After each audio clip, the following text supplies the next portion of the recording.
And so what I've learned about FlipCams is they're incredibly easy to use, but they're hard to use well. I think that what I need to work on after that project and seeing what Matt could do when I started using FlipCams myself, because then I went wild and began documenting everything.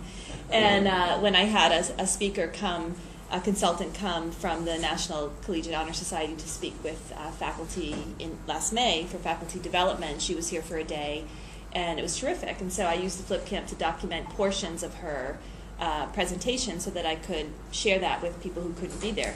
And one thing I learned is, in addition to technique, also having short clips rather than trying to record long presentations is really key. So I'll just tell you a few things that I do. I go out and I interview principals, and I bring those interviews in not only for my grad students who want to be principals, but also for the kids who think they want to be teachers.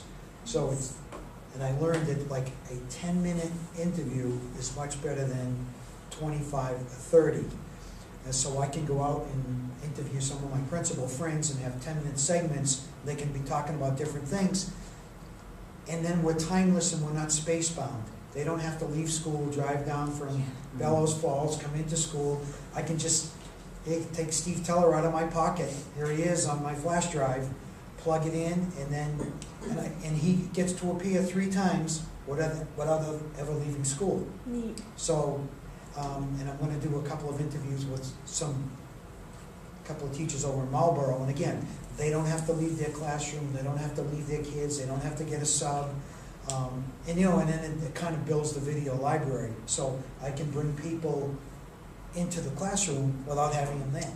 I'm fortunate in that we hired a new colleague in the music department where I work, and she came in with all of these ideas about using video in the classroom for assessment and everything else, which prompted me to go to Best Buy and find a flip video on sale, and I started using it. And the ways that she and I have been using our videos, recording actual things that musicians have to do. I teach a conducting class, and so the student have to prepare conducting exercises, and then they come into class and conduct the other students and myself.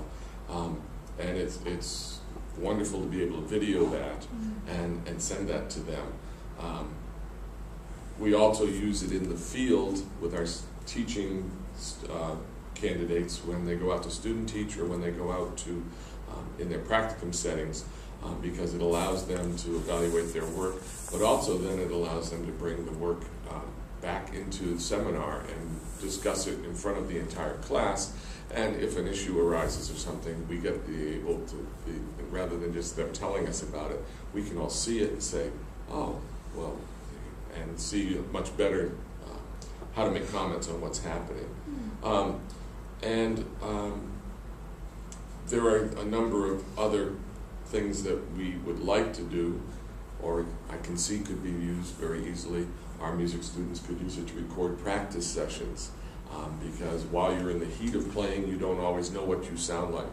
I just bought a new horn, and it costs thousands of dollars, so you want to make sure that it's right. You never go by yourself. You go with somebody else who stands away from you, because you know what it feels like, but you don't know what it sounds like from away.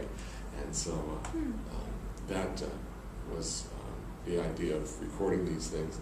And in just listening to other people talk about it, various other forms of assessment, rather than writing a paper at the end of a class, presenting something that would be, and I actually can't remember who it was in the film studies program, I don't think they're still here, but they've been here the past 2 years. They said that YouTube was going to revolutionize the way education is done, and this is one of the ways, in that using it as an alternative form of assessment, having students use the camera. But I was just thinking about some ideas. I thought, I need to keep this with me because there's so many ways we could use it. I was thinking for practice interviews, just on the spot.